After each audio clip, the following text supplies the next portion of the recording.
Cette crise, on est en train d'en sortir et j'espère qu'on va en sortir, comme vous certainement, le plus rapidement possible.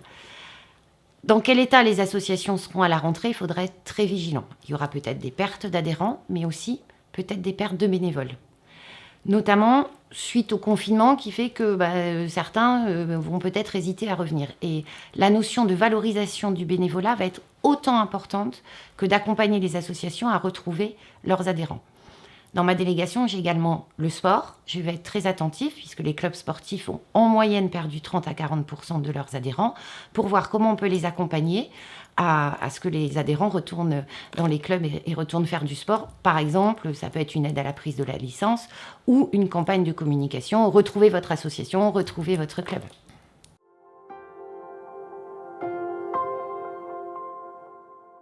On peut complètement faire encore plus et encore mieux. Je pense qu'il y a une vraie demande, un vrai besoin aussi de prendre la parole. Après, je pense qu'il faut aussi innover. Innover dans la façon d'écouter les citoyens, leur demander comment ils veulent être écoutés. Il y a aussi une question de méthode. Sur le fond, parfaitement partante. Sur la méthode, j'aimerais bien qu'on se pose et qu'on leur demande aussi comment ils veulent être associés, écoutés. Et on aura peut-être des réponses différentes. Certains voudront être écoutés, d'autres beaucoup plus acteurs, engagés et associés. Il faudra peut-être faire des expérimentations de choses un petit peu innovantes.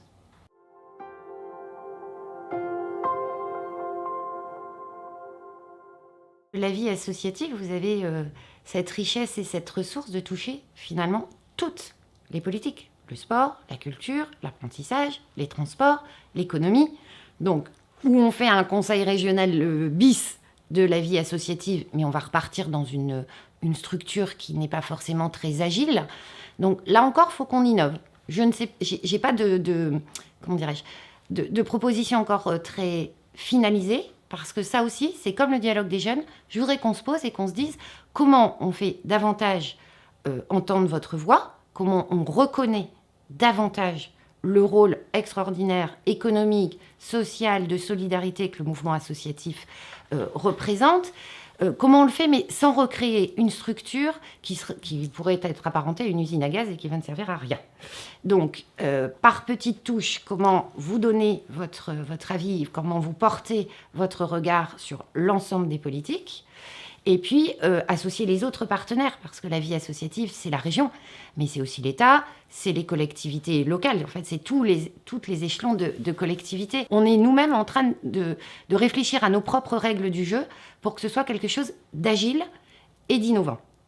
Donc c'est vraiment ça qui me préoccupe, c'est comment on reconnaît davantage votre rôle, on vous écoute, on vous associe aussi à l'évaluation, c'est-à-dire que vous porterez aussi un regard, mais avec une méthode innovante et agile.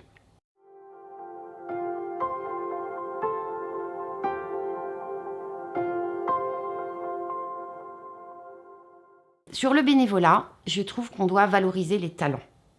Par exemple, pour les jeunes, je rêve d'un passeport des talents. Je voudrais qu'on puisse mettre en relation les besoins des associations et les jeunes. Ensuite, à Provox, j'ai entendu quelque chose de très important. Les jeunes sont prêts à s'engager, sur des missions courtes. Donc, avec vous, les associations, on doit aussi réfléchir à une nouvelle offre de bénévolat, sans doute sur des missions plus courtes, plus ponctuelles. Et nous, pouvoir public, on doit valoriser davantage ce bénévolat.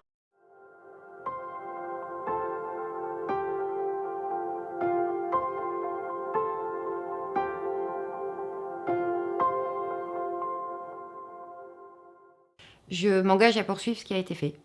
Parce que le mode de fonctionnement et de subvention est le premier mode qui a été mis en place et poursuivi, parce que ça existait auparavant.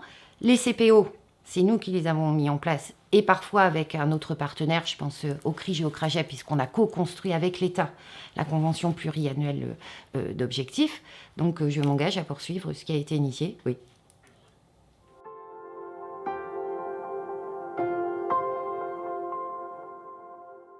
Alors, un budget dédié à la vie associative, il y en a un, mais encore une fois, si on voulait regarder l'ensemble de l'accompagnement de la région, il faut aller en chercher dans toutes les délégations. Martin Domise, qui était conseiller délégué à la vie associative, qui était donc rattaché à ma délégation. D'abord, Martin, il a eu carte blanche. il a fait un boulot formidable, il était en totale autonomie. Et il participait à ce qu'on appelle le COMEX, c'est-à-dire la réunion des vice-présidents et des conseils délégués. Donc je dirais que c'est le prolongement de ce qui a été fait effectivement sur la délégation de Martin Domise, et Martin a pris ça à bras-le-corps et à bras-le-cœur.